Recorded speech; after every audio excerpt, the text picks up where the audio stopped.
오늘 말씀의 제목을 한번 따라 하실까요? 직분자가 받는 고난과 축복의 의미. 모든 크리스찬들은 직분자거든요. 크리스찬이라는 이름 자체가 사명자예요. 크리스찬의 뜻은 그리스도를 닮아가는 사람. 한번 따라하세요. 그리스도를 닮아가는 사람, 닮아가는 사람, 닮아가는 사람. 그리스도를 닮아가는 게 크리스찬의 사명이고 직분이고요.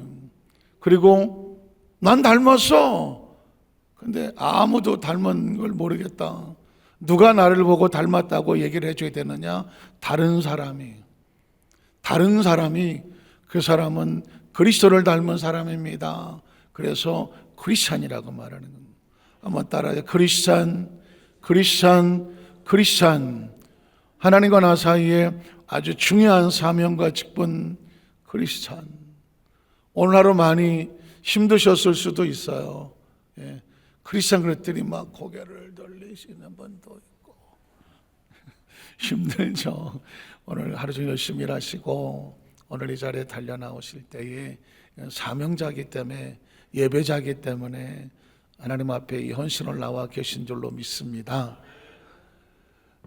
지난 월요일 날 11월 3일 월요일 날 연세대학교 연합신학대학원이라고 있어요. 사학이라고 하는 사립대학의 신학대학원을 가지고 있는 학교는 연세대가 거의 유일한 것 같습니다. 그 전에 아마 여러 대학들도 서울신학대학원도 있고 했지만 서울신학대학원은 서울대학교 신학대학원은 아니었어요. 서울신대라고 따로 있는 거죠. 그런데 제가 1999년도에 이제 목회 상담을 공부하고 졸업을 했는데 26년 만에 그냥 어쩌다가 보니까 하나님의 은혜로 강권적으로 연세대학교 연합신학대학원 총동문회, 동문이라고는 전부 다 목회자들이죠. 우리나라 기라성 같은 부흥사들도 있고 신학자들도 있고 또 세계 선교사들도 있고 전국에서 교회를 개척해서 헌신하고 있는 다 사역자들입니다. 그 동문들이 숫자가 어마어마한데 그 동문들을 총 대표하는 총동문회 30대 나이가 30대가 아니고 30대 총동문회장으로 제가 사명을 맡게 되었어요. 그래서 일단 박수도 한번 해줘야죠. 예, 이건 사명이니까 맡게 되었어요. 그런데 그래서 우리 여서 선교에 가서 특송도 하고 이번 주일날 구TV에 나온 거 짧은 영상을 손에 보여드릴 텐데 기도 제목으로 그런데 29대 회장은 소명중앙교회 김대성 목사님이라고요. CBS에서 보면 기도 행전을 이끌고 계시는 그런 목사님, 한국교회에 전국에 기도원을 7개인가 8개를 가지고 있어요. 전국에 기도원을 8개인가 갖고 계셔요. 그런데 그분이 이제 자기가 29대 대표회장을 할 때에 저를 지명을 했어요. 저 김유민 목사님이 부회장을 해주시면 자기가 회장직을 수락하겠다. 그분하고 저는 처음 딱 한 번 만났어요. 그런데 저를 집어서 그래서 진짜 강권적으로 맡게 되었는데 그분이 임기를 마치고 총회를 통해서 저에게 연대연합사역대학원의 교기를 넘겨주면서 손을 딱 잡아서 뭐라고 말하냐면 목사님 이제부터 고생문이 훤합니다. 이제부터 고생문이 훤합니다. 그렇지 않아도 이 막중한 걸 어떻게 하나 진짜 잠도 못 잘 정도로 여러 가지 생각이 많았는데 막상 총회를 마치고 인사를 하는데 이제부터 고생문이 훤합니다. 그 얘기를 듣는 순간 가슴이 철렁 할 수도 있겠지만 여러분 제 얼굴을 보시면 알겠지만 제가 고생문이 훤하게 생겼습니까? 축복의 문이 훤하게 생겼습니까? 고생문이 훤하게 생겼습니까? 축복의 문이 훤하게 생겼습니까? 제가 고생을 하나도 안 한 사람 같습니까? 고생을 직사하게 했지만 얼굴에 표정이 안 나타나는 걸로 보입니까? 저 고생 직사하게 했습니다. 산전, 수전, 공중전, 해외 파병전까지, 그것도 선교의 끝이라고 하는 미국 선교사까지 하고 여기까지 와 있습니다. 그럼에도 불구하고 고생한 티가 안 납니다. 어떤 분이 저한테 목사님은 부잣집 막내 아들 같더라고. 고생한 티가 안 난대. 안경 하나 새로 하시라고 물론 조커처럼 얘기했지만 저에게는 고생은 사명자가 당하는 고난과 연단은 절대로 고생이 아닙니다. 절대로. 왜냐하면 하나님께서 주신 말씀 속에 엄청난 비밀이 있거든요. 기억하십니까? 여호수아의 1장에 보면 여호수아는 모세만 안 따라다녔어도 만고강산입니다. 아주 자유롭게 행복하게 살 수 있는 그런 분이었습니다. 그런데 어느 날 모세의 시종이 되어서 여호수아는 모세와 함께 40년을 광야를 따라다닙니다. 사명만 안 맡았더라도 여호수아가 그렇게 고생할 사람 아닙니다. 심지어 12명의 정탐꾼이 있었을 때에 10명의 정탐꾼, 그 많은 숫자 속에 섞여서 같이 원망하고 불평하고, 갔더니 말이야, 그 험악한 땅이고 그 모세가 우리를 왜 여기까지 했는지 모르겠더라고. 아니 지금이라도 당장 우리 내급으로 돌아가자고 10명이 작당을 하는데 여호수아가 거기 섞여서 그래, 저 모세가 잘못한 거 아니야, 우리 가자, 이렇게 섞였으면 사는 데는 지장이 없었을 거예요. 사람들한테 손가락질 당하지 않고, 성경에 보니까 여호수아 갈렙이 모세의 편을 들었을 때 그 백성들이 돌을 들어서 모세와 여호수아를 죽이려 들었다고 말하고 있습니다. 바보가 아닌 이상 돌에 맞을 짓을 왜 합니까? 사명 때문에 그렇게 하는 거예요. 그런데 여러분, 여호수아가 그 10명의 편을 들고 거기 같이 휩쓸렸으면 살았을까요? 죽었을까요? 죽었습니다. 사명 때문에 고생문이 환하게 열렸는데 돌에 맞아 죽을 일까지 생겼는데, 놀랍게도 하나님이 사명을 지었더니 사명을 받은 자는 여호수아는 살리고 갈렙도 살리고 나머지 10명의 정탐꾼들과 이스라엘 300만은 40년을 광야에서 돌다 광야에서 끝이 나버리고 납니다. 사명은 이런 겁니다. 직분은 이런 겁니다. 제가 아까 크리스찬이라는 단어는 사명이라고 말했습니다. 이 세상에서 그리스도를 닮아간다? 이 세상에 그리스도를 닮아간다? 쉽지 않은 일입니다. 세상에 적당히 섞여 사는 게 훨씬 낫습니다. 남 원망할 때 같이 원망하고, 남 뒷담화할 때 같이 뒷담화하고, 남 비판하고 정죄할 때 나 뒤에서 저 비판하고 정죄하고, 이거 아주 꼬습습니다. 뒤에서 뒷담화하는 거 얼마나 재밌어요. 그리고 세상에서는 아주 좋아합니다. 너나 나나 뭐 비슷하다, 좋아합니다. 그 와중에 꼿꼿하게 정의를 지키고 입술을 지키고 행동을 지키고 예의를 지키고 자신의 거룩함을 지켜내는 거 세상이 용납하지 않습니다. 그러나 하나님의 사명은 하나님이 보호하시더라고요. 10명의 정탐꾼들은 원망과 불평, 심지어 모세와 여호수아 갈렙을 죽이려고 돌멩이까지 들었습니다. 그때 하나님께서 임재하시며 하나님의 영광이 가득하다. 여호수아는 그 40년을 모세를 따랐고 그 연단과 고난이 있었기 때문에 모세가 사역을 내려놓고 천국에 갈 때에 여호수아에게 하나님이 기름을 붓습니다. 하나님, 누가 내 뒤를 이어서 이 후계자로 사명을 감당할까요? 모세가 선택한 거 아닙니다. 하나님께서 여호수아를 지명하여 여호수아의 머리에 안수해라. 모세가 여호수아의 머리에 안수하며 그날 이후로 하나님의 신이 충만하더라. 그렇게 여호수아는 사명을 맡은 겁니다. 그리고 모세는 떠났습니다. 홀로 남았습니다. 여호수아가 사명만 안 맡더라도, 모세의 뒤를 이어서 후계자만 되지 않았더라도 그 고생할 일 없습니다. 이제 모세는 없고 여호수아는 홀로 남았습니다.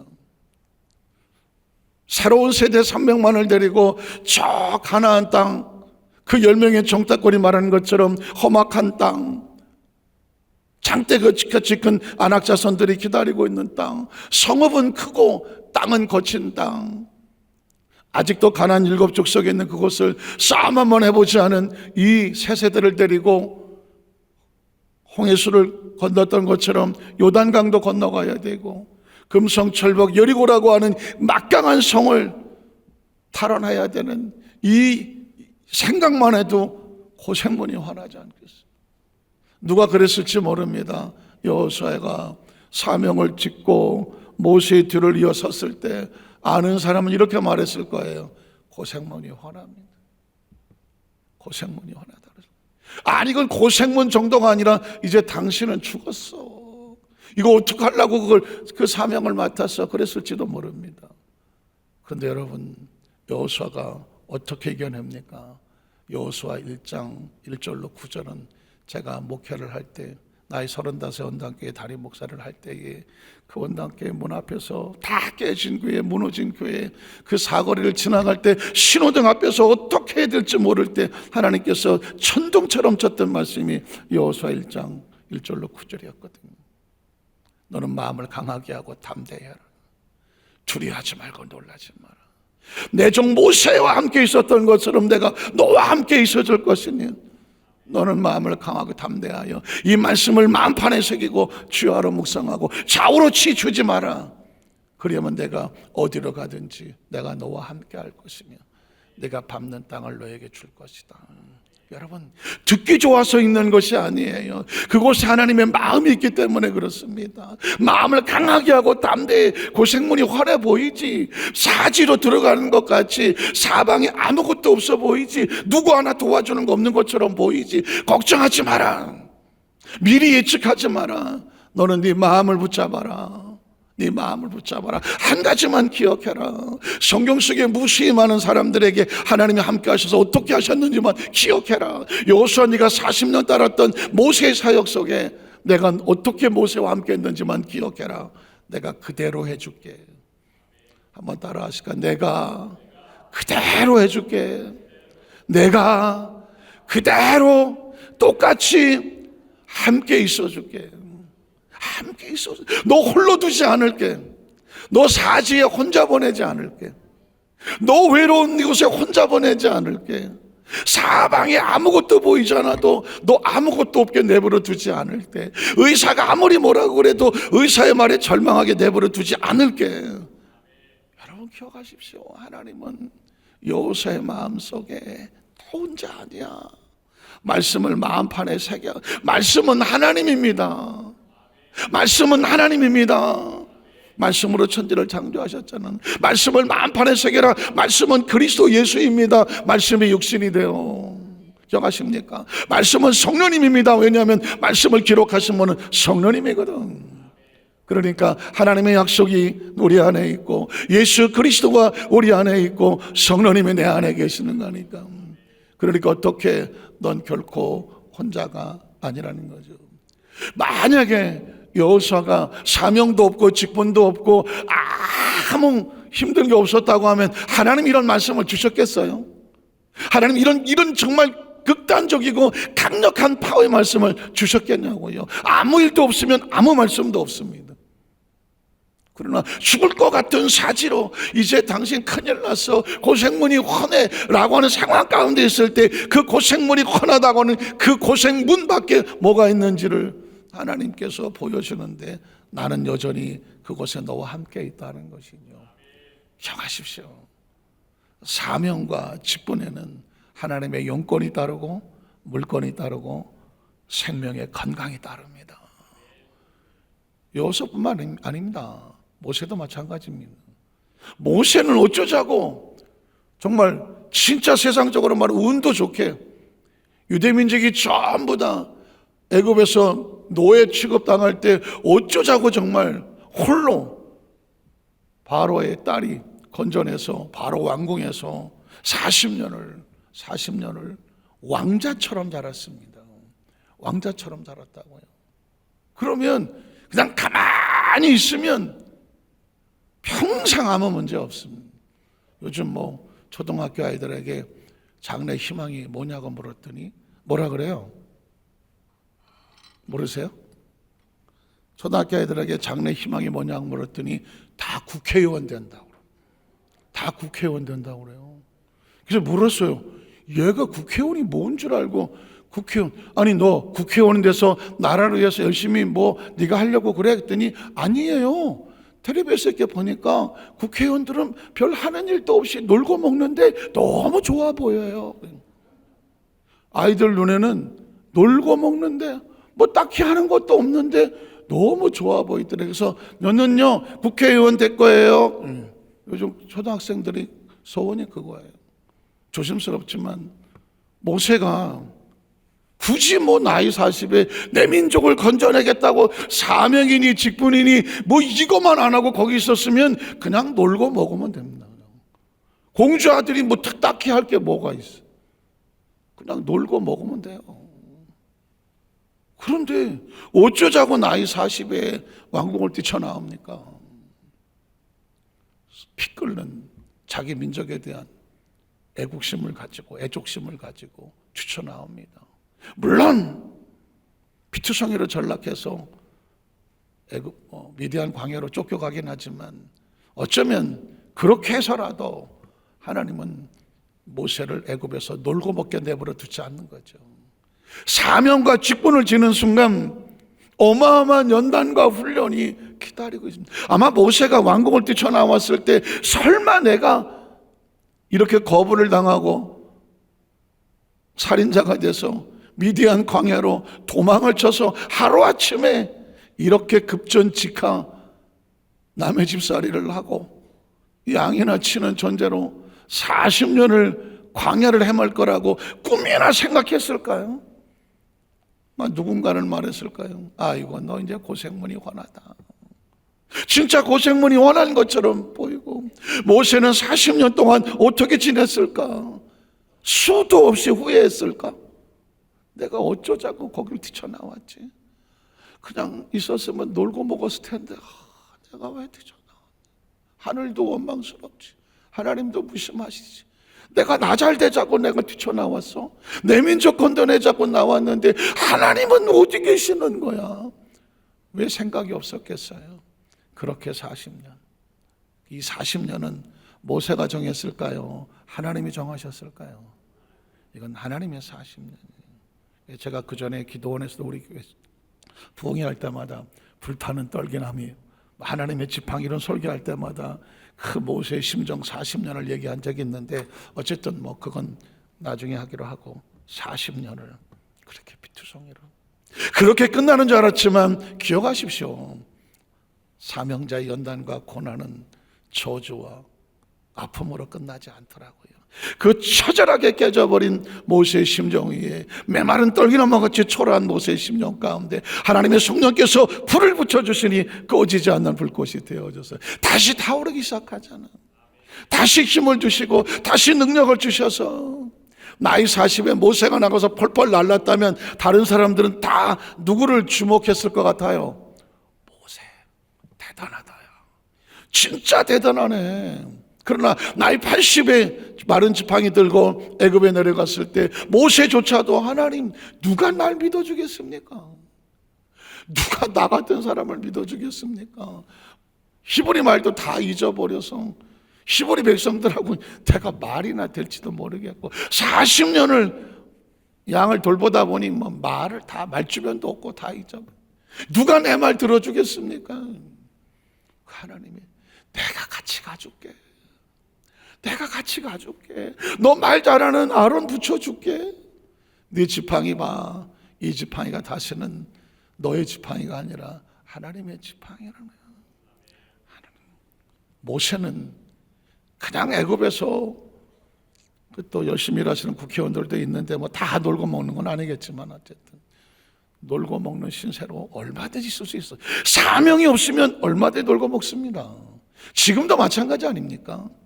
사명하고 나하고 무슨 상관이 있어? 얼마든지 놀고 먹습니다.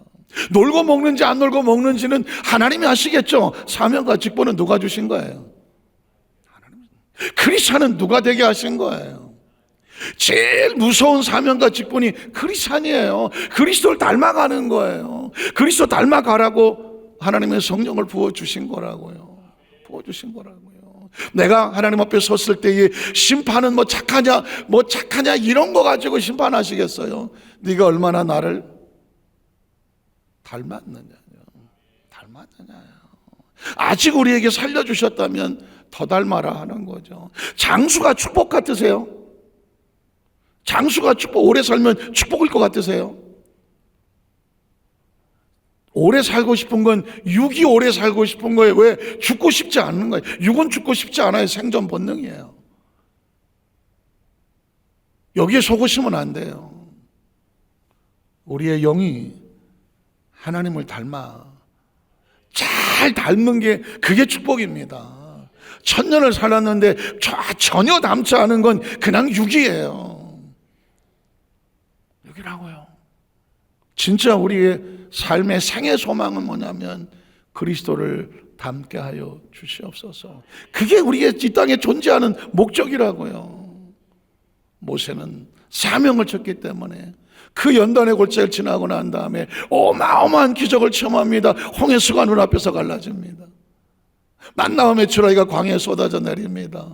모세가 손을 들면 하나님께서 아말렉을 쳐 죽이는 놀라운 기적을 경험합니다. 이건 바로 왕궁에서 놀고 먹는 사람에게는 전혀 경험할 수 없는 세계입니다. 오늘날도 광야 같은 세상에서 하나님의 준 맡겨진 사명을 들고 잃어버린 영혼을 찾아서 저 가나안 땅을 향하여 달려가는 성령의 구름기둥과 불기둥을 인식하며 살아가는 하나님의 사람들에게 주시는 놀라운 축복이죠. 그런 겁니다. 사명과 직분은 겉모습으로 볼 때는 연단으로 보이고 광야로 보이고 아픔으로 보일지 모르지만 그 속에는 엄청난 하나님의 놀라운 비전과 꿈, 이건 경험자가 아니면 모르는 겁니다. 전 우리 여도수 만삭교회 성도들에게 그냥 놀고 보고 싶쇼, 전 이건 저주라고 생각합니다. 이 땅에 존재하는 크리스찬들에게 하나님을 경험하십시오. 이게 축복입니다. 기억하십시오. 모세처럼 애굽의 왕궁에서 공주의 아들로서 놀고 먹으십시오 이러면 그것도 괜찮은 것 같아요. 그러나 뭐가 없어요? 하나님을 모릅니다. 크리스찬의 최고의 축복은 뭔지 아세요? 하나님을 더 많이 아는 겁니다. 한번 따라하시죠. 하나님을 더 많이 알게 하시옵소서. 알게 하시옵소서. 알게 하시옵소서. 그게 사랑입니다. 제가 오늘 새벽에 요즘 말씀을 묵상하는 게 하나 있는데요. 제가 완성이 되면 여러 말씀을 드리려고 하는데, 이선이라는 가수의 알고 싶어요라는 노래가 있습니다. 혹시 아시나요? 알고 싶어요를 아시냐고 묻는 것도 라임이 되네. 알고 싶어요라는 노래가 있어요. 그 가사는 뭐 누가 양향자 썼다고 하지만 사실은 황진이의 시조입니다. 황진이라고 하는 당대 최고의 기생이 뭐 시학과 문학에 뛰어났다고 하는 황진이가 시를 썼습니다. 알고 싶다고 하는, 뭐 한문으로 썼겠지만 서하담이라고 하는 좋아하는 남자를 그 당시 뭐 자주 만날 기회가 없으니까 그 마음을 글로 쓰고 소화를 쓰는 거거든요. 다 소개할 수는 없는데 그냥 난 당신이 알고 싶어요. 그런 내용이에요. 그래서 막 추추추추추 있어. 중요한 건 사랑이 뭔지 아세요? 알고 싶은 거예요. 한번 따라하세요. 알고 싶다. 알고 싶다. 알고 싶다. 여러분, 하나님 알고 싶으세요? 정말 관심이 있으세요? 정말 솔직히 얘기하셔야 돼요. 하나님에 대한 관심이 있으세요? 그분이 무슨 생각을 하는지, 무엇에 웃고 무엇에 슬퍼하는지, 나를 향해서 어떤 생각을 갖고 계시는지, 하나님은 나를 바라보시고 어떤 마음을 갖고 계시는지, 그분의 눈물을 아세요? 하나님의 눈물을 아세요? 그분의 한탄과 탄식을 아세요? 그분이 처절하게 그분의 마음이 무너지는, 내 영을 거둬야 되겠다, 내 영을 거둬갈게. 그게 창세기 6장 1절 3절이잖아요. 아벨을 돌로 쳐서 죽이고 씩씩거리는 가인을 붙잡고, 가인아, 너 이러면 안 되잖아. 가인을 설득하는 하나님 마음을 아시겠어요? 제가 나중에 그 부분을 따로 설교하기로 하고, 하나님은 어떻게 하느냐? 하나님과 광야를 지나면서 알아요. 광야를 지나야만 하나님을 알아요. 그러니까 우리 여도수 환자교회 성도들 삶의 현장 가운데 내가 왜 이런 환경을 만나느냐? 환경을 다르게 해석하지 마세요. 환경을 의사가 해석하게 하지 마세요. 혹시 어떤 질병이 다가오고, 어떤 가정의 물질의 문제가 다가오고, 부부간의 문제가 생기고, 부모 자식 간의 문제가 생기고, 내 뜻과 계획대로 안 되더라도 그걸 세상적으로 해석하지 마세요. 왜 하나님은 이스라엘 백성을 애굽에서 끄집어갖고 바로 그냥 초고속 비행기를 태워서 광야에다, 가나안 땅에다 주지? 왜 홍해수는 왜 나오는 거야 도대체? 광야는 왜 지나가는 거야? 아말렉은 왜 튀어나오는 거냐고. 아니 목은 왜 마르는 거냐고. 하필이면 광야냐고. 그런데 기억하십시오, 그 광야에서 만나는 하나님은 무궁무진하다고요. 언제 만나와 메추라기가 내 삶에 공급되는 것을 경험해 보겠냐고요. 광야에 들어가니까 만나 메추라기가 내려오고, 광야를 나와서 가나안 땅에 들어가니 만나가 메추라기가 그쳤더라는 것이죠. 가나안 땅엔 만나 메추라기가 없습니다. 광야에만 만나 메추라기가 있습니다. 오늘 저와를 만난 어떤 시련과 연단 속에서 크리스찬들은 이렇게 해석합니다. 이 상황 속에서 나에게 들려주시는 하나님의 마음이 느껴지면 그게 천국입니다. 그게 기적입니다. 이게 신앙입니다. 이게 영성입니다. 이런 사람을 누가 건드려요? 누가 건드리냐고. 어떤 분이 글을 하나 보냈더라고요. 나는 절대로 내 마음을 누구에게도 상처받게 내버려 두지 않겠다. 누구도 내 마음을 상처받게 나는 내버려 두지 않겠다. 이렇게 마음 먹는 사람은 누구도 상처 줄 수 없다.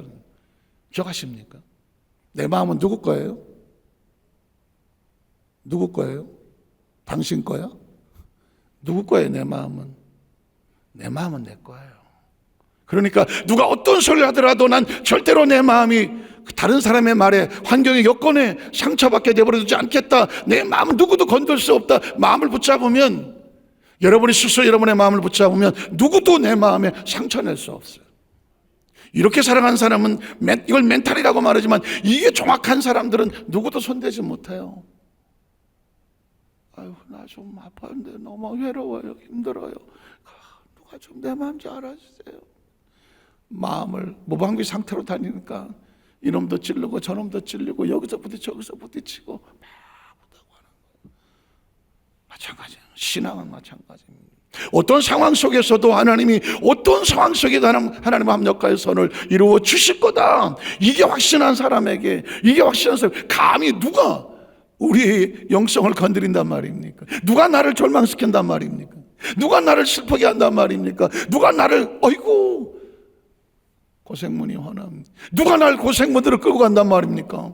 내가 내 마음에 고생이라는 것을 인정하지 않는데, 고생이라는 것을 전혀 두려워하지 않는데, 그 배후 위에 있는 광야 속에 부어주시는 어마어마한 하나님 은혜의 원청을 겪고서 내가 하나님을 아는데,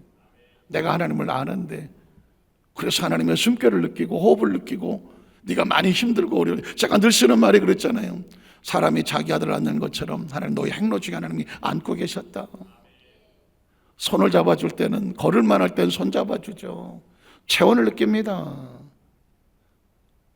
너무 무겁고 할 때는 업어주죠. 업으면 그분의 등짝의 체온을 느끼겠죠.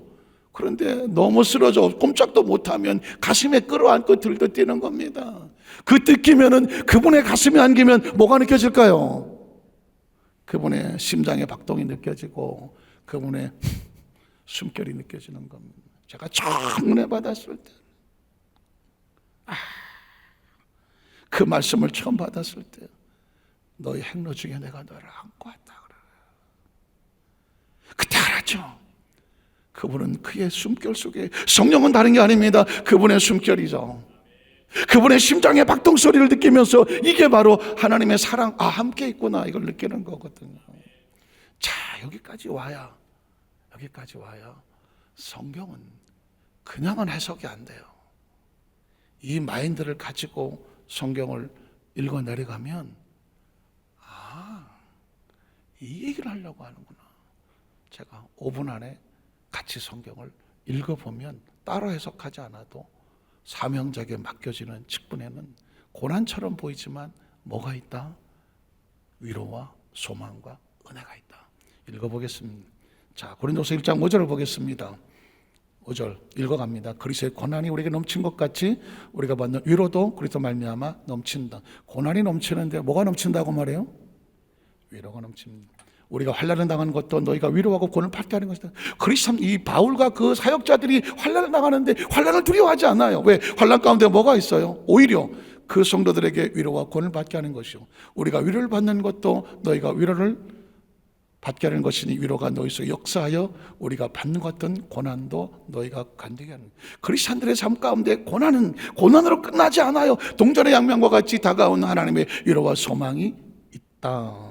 계속 이어집니다. 7절을 보니까 너희를 향한 우리의 소망이 견고함은 너희가 고난에 참여한 자가 된 것 같이 위로해도 그러할 줄을 알아라. 이미적인 말씀을 드렸습니다. 고난이 다가오고 시련이 다가와도 그렇잖아요. 우리 여덟 환자에게는 절대 절망하지 않는다. 왜냐하면 왜 고난이라고 말해요? 세상적으로 해석하니까. 그러나 하나님 관점에서 해석하면 절대 고난은 없습니다. 한번 따라 하실게요. 하나님 관점에서 절대 고난은 없습니다. 절대 위로와 소망과 감사입니다. 믿으십니까? 하나님은 저와 여러분을 갖다가 쓸데없는 고난에 던져놓을 이유가 없습니다. 그래서 오늘 성경은 크리스천의 고난은 하나님의 위로를 느끼게 하려 합니다. 그 다음 절에 보면 형제들아, 우리가 아시아에서 당한 환난을 너희가 모르고 나지 않 복음과 선교를 위해서 엄청난 고난, 힘이 겹도록 심한 고난을 당하여 어디까지예요? 살 소망이 끊어졌어. 얼마나 힘들었으면. 또 그 다음 절에 보면 우린 이 자신이 사형 선고를 받은 난 이제 여기서 죽었구나. 자, 그랬는데 그 다음 절에 보니까 이는 우리로 자기를 의지하지 말고 오직 죽은 자를 다 살린 누구만 의지해라. 자신이 죽음의 위기라는 난 이제 끝났구나라고 하는 처절한 고난 속에서 누가 생각이 나냐면 죽은 자를 살리시는 하나님에 대한, 거기서 하나님을 만나는 거예요. 이걸 겪어보지 않은 사람은 죽은 자를 다시 사는 하나님에 대한 느낄 수가 없습니다. 이 아이러니컬, 그것을 이게 기독교의 패러독스 역설이라고 말하는 것입니다. 고난이 피투성이로 낮아지는 것 같은데 가장 강력한 하나님을 경험하게 됩니다. 10절로 11절에 보니까 그가 이같이 큰 사망에서 우리를 어떻게 했고 건지셨고 또 건지실 것이며 이후에도 건지시기를 그에게 건지셨고 건지시고 건지실 것이다.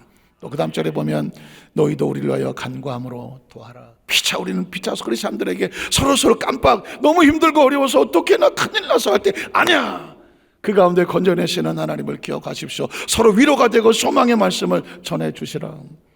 자, 3장 5절로 가면 우리가 또 넘어갈게요. 우리가 무슨 일이든지 우리에게서 난 것 같이 스스로 만족할 것이 아니니 우리의 만족은 오직 하나님부터 난다. 그 상황 속에서 이걸 해결하시는 기쁨과 소망은 누가 주신다? 하나님으로부터 온다. 넘어갑시다. 계속 가요. 그가 또한 우리를 새 언약의 일꾼에게 만족하게 하셨다. 자, 새 언약의 일꾼은 딴 건 아닙니다. 크리스천, 율법의 행위를 통해서 구원받던 유대인이 아니라 예수 그리스도의 은혜로 말미암아 처절한 십자가의 처절한 절망을 구원의 손길로 바꾸셨던 그 역사를 통해서 구원받은 크리스천들, 율법의 조문을 하지 않냐고 여지 영어로 하면이 율법의 조문은 죽이는 것이요 영은 살리는 것이다. 돌에 써서 새긴 죽게 하는 율법 조문의 직분도 영광이 있어서 이스라엘 자손들은 모세 얼굴이 없어질 영광 때문에도 그 얼굴을 조목하지 못하였거든. 하물며 영의 직분은 더욱 영광이 있지 아니겠나. 한번 따라, 크리스천은 영광의 상징입니다. 예수가 죽음 가운데 건져내면서 그 부활의 소망으로 건지는 하나님의 사람들이기 때문에 크리스천이란 자체가 고난 속에 다시 피어나는 영광과 같은, 믿으십니까? 예수님을 그저로 믿으시면 아멘 하시길 바랍니다.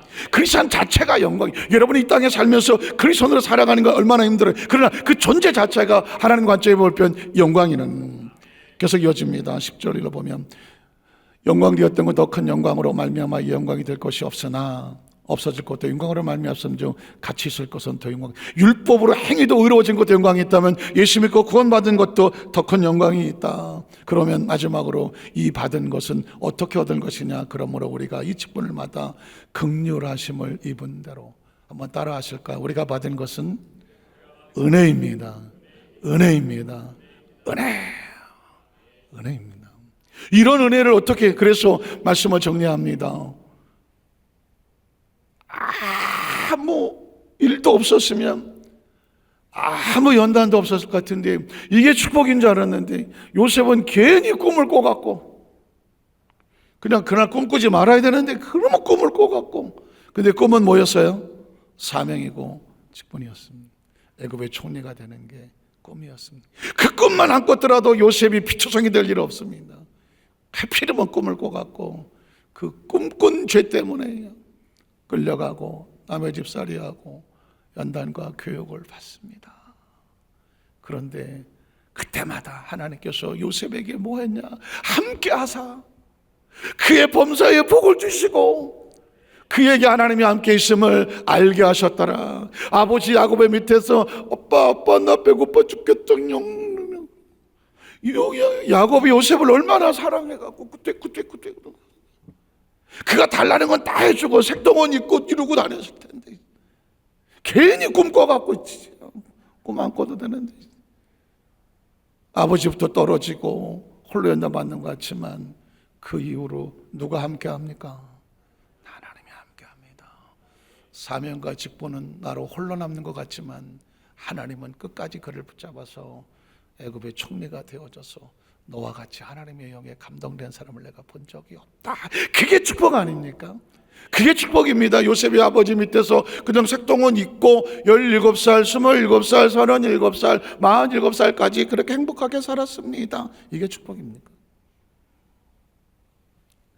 하나님을 경험하고 체험하고 세상 환경과 상관없이 그가 하나님을 더 많이 깊이 알아가고 하나님의 숨결을 느낄 정도까지 다 가까이 갔다면 그게 최상의 축복입니다. 전 여의도 만삭교회 성도들에게 그런 영적인 축복의 은혜로 말미암아 세상이 발 아래 보이고 세상이 보이는 것도 앞에 전혀 까딱하지 않고 누구도 마음에 상처 줄 수 없으며 누구도 우리 영성을 건드릴 수 없는 강력한 영적인 전사들이 되기를 주의 이름으로 축복합니다. 기도하겠습니다. 하나님 아버지 감사합니다.